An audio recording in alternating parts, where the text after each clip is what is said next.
Владата ги прифати барањата на синдикатот на УПОС, но со услов. Нови гранковни колективни договори во управата и правосудството, вели председателот на УПОС Трпе Дејановски. Потенцира дека на денешната средба во понудата на владата стои дека власта ќе ги исплаќа дотоците на плата на вработените во администрацијата и правосудството на 3 рати по 8%. На потек се синдикатите во рамки на УПОС дали ќе го прифатат ваквиот предлог или ќе го одбијат. Државна управа и правосудство, значи судови и обвинителства ќе треба да потпишат поединечни колективни договори за да го добијат ова право.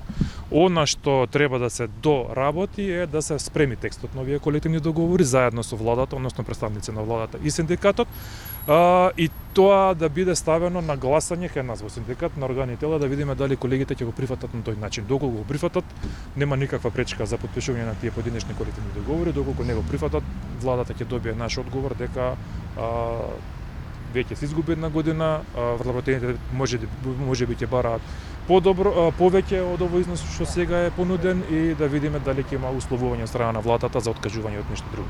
Од влада се уште не добивме одговор по однос на денешната средба со синдикатот на УПОС.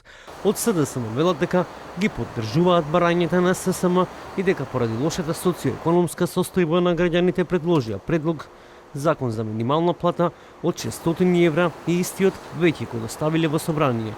Кој што го слушавме на протестот на Сојузот на синдикати за минимална плата е сосема на место, соодветно, и се темели на реални потреби на работниците. Затоа го поднесовме законот за 600 евра минимална плата. Повтор пат го поднесуваме законот. Првиот пат беше на крајот на 24-та година, тогаш власта го одби.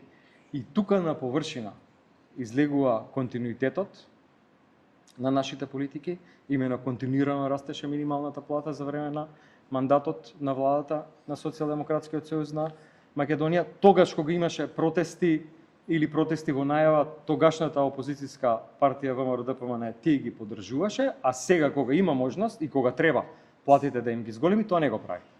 Премиерот Христијан Мицкоски по однос на барањата на Сојузот на синдикати на Македонија рече дека еден од проблемите е постоечкиот општ колективен договор, смета дека истиот треба да се суспендира и да се донесе нов општ колективен договор.